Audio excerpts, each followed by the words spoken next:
Welcome back to Peril Pending, where today I've been struck down by a summer cold, but the news waits for no man. Play the intro.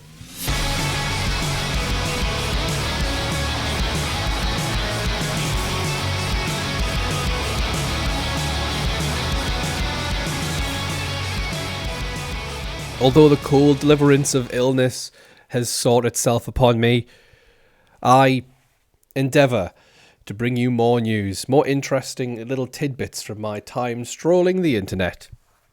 And I believe I found a lovely one for this Sunday. Starmer to force social media giants to prioritise BBC and other public service content.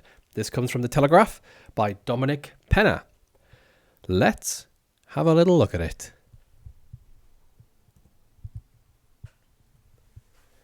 It starts by saying Sir Keir Starmer wants to force social networks and video platforms to make BBC content more prominent. And I don't think I need to tell you how ridiculous this is, how bad this looks, and how terribly this is going to go down. Under plans to further restrict private media firms, news from public service broadcasters will be given priority to fight disinformation. It sounds like Starmer is just trying to censor the internet. Further restrict is just some flowery language. He wants to try and censor people's ability to get media. And he thinks the BBC is the place to get it all. The government is expected to start a consultation this week on the rules, which would force platforms such as Facebook and YouTube to boost content from the BBC, ITV and Channel 4. Absolutely ridiculous. Absolutely ridiculous. If people wanted to get their news from BBC, ITV, Channel 4 or any other channel for that matter, they would tune into that channel. It's on TV. It's on the bloody Freeview. All of Channel 4 and BBC you can get on demand for free. I think you can get it with ITVX as well. If people wanted to get their news from there, they would. People don't, because as we're going to find out, people don't trust these news sources, especially the BBC. And, well, we'll get into that further in the article. Sources at the Department for Culture, Media and Sport said the rules would make it easier for Britons to, quote, discover trusted news sources online. People don't trust the BBC, though. I mean, I don't know where I stand on ITV, to be perfectly honest with you. I wouldn't say I trust it or don't trust it. It's just a channel. That's the Love Island channel, I think. In Channel 4, it used to be pretty good, but it seems to be, I don't know. In my opinion, it seems to be wavering compared to what I can get online. 3/4 of young people aged 16 to 24 mainly consume news through social media, Ofcom figures show. And more than half of all British adults list social media as one of their main news sources. Yeah, because they don't trust the mainstream media. So just telling these platforms to boost the mainstream media, yes, you will get the headline in front of more eyes, but if people weren't clicking on it before, why would people click on it now? Starmer, Buddy, whoever is advising you on this, I'd like to know how old they are, because they don't understand the internet and they definitely do not understand new media. So Keir's administration believes that this increases the spread of misinformation and disinformation. Yeah, it probably does. But do you know who else increases misinformation and disinformation? The BBC. And we're going to get into a few examples soon. Government sources fear that trustworthy news outlets are increasingly undermined by the growth of content promoted by algorithms and sometimes generated by artificial intelligence. You're talking out your arse. People don't trust these outlets because they're owned by a handful of billionaires. And in the case of the BBC, I think up until very recently, it was all staffed at the top level with ex-Tories. Of course no one's going to trust that. And also this bit about it being generated by artificial intelligence. Yes, there are some people that get fooled by articles from artificial intelligence. forcing social media platforms to boost the BBC, Channel 4, ITV, whoever else, will not stop that. You could have created some plan to put the onus on the social networks to, I don't know, tailor their algorithm a bit better. So one, it's not addictive, and two, it can assess whether something's AI generated and even just put a little flag up so people can still see it. It's not censored, but there's just a little flag to say, we believe this was generated by artificial intelligence. It's under further investigation. Just as like a little side note, banning people and pushing news outlets that I guess you and your government have deemed trustworthy in front of people, that's not going to help. That's just going to make people trust these less. The article continues that proposals to prioritise the BBC will draw criticism because of a number of recent high-profile scandals involving the national broadcaster. And again, I'm going to show a few not so recent, but these were not hard to find. People do not trust the BBC.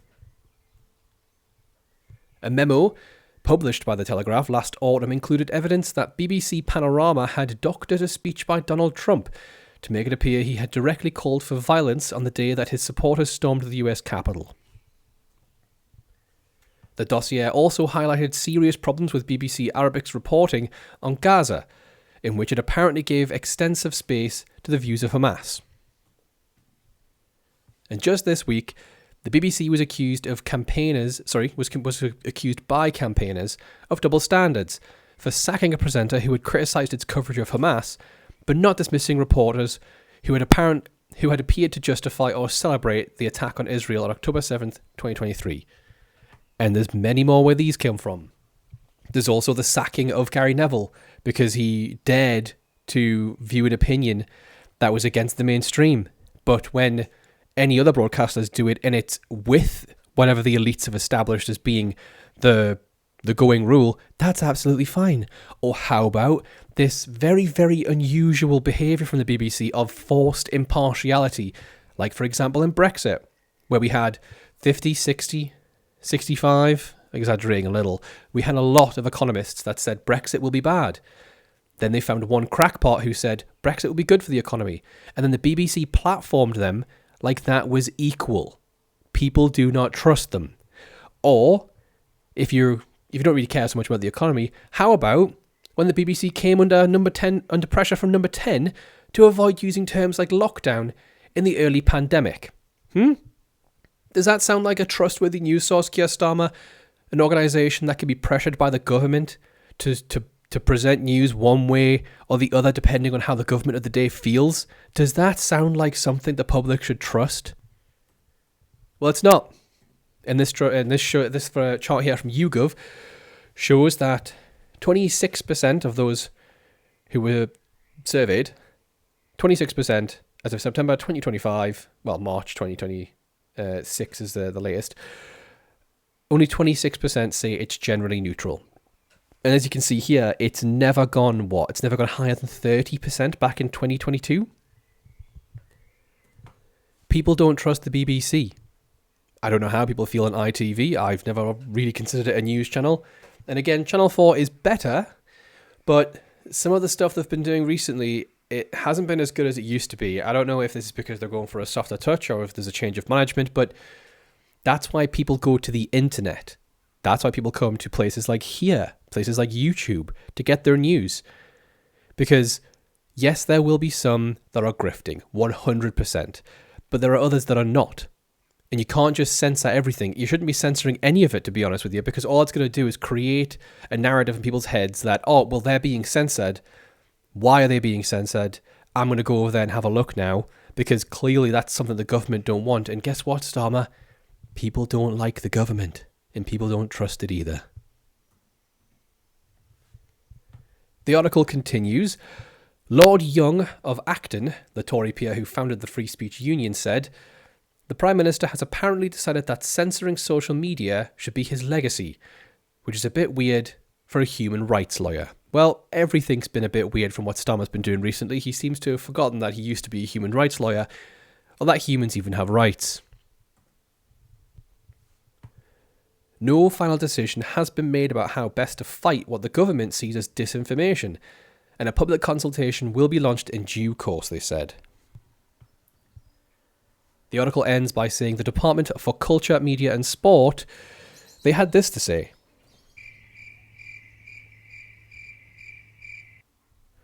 Starmer, people don't trust the BBC. For good or for ill, people don't trust the BBC. I don't imagine people trust ITV either, or Channel 4, or Channel 5, or GBBs, or any other news channel that's on the mainstream media. That's why they go online. A place online where, in places like YouTube, for example, they are already boosted because of their high count. But they can get news from alternative sources. They can see the whole picture. It's never just one outlet. And especially with this ridiculous forced impartiality the BBC has to enforce every single time, showing vaxxers and anti-vaxxers as equal. You don't think that's disinformation? You don't think that's dangerous? Let me know what you think down below. I think this is a dreadful plan. I don't see it being successful in any way, shape or form. And to be quite honest with you, I don't see it working. It doesn't matter how many videos from the BBC News channel you put in front of me.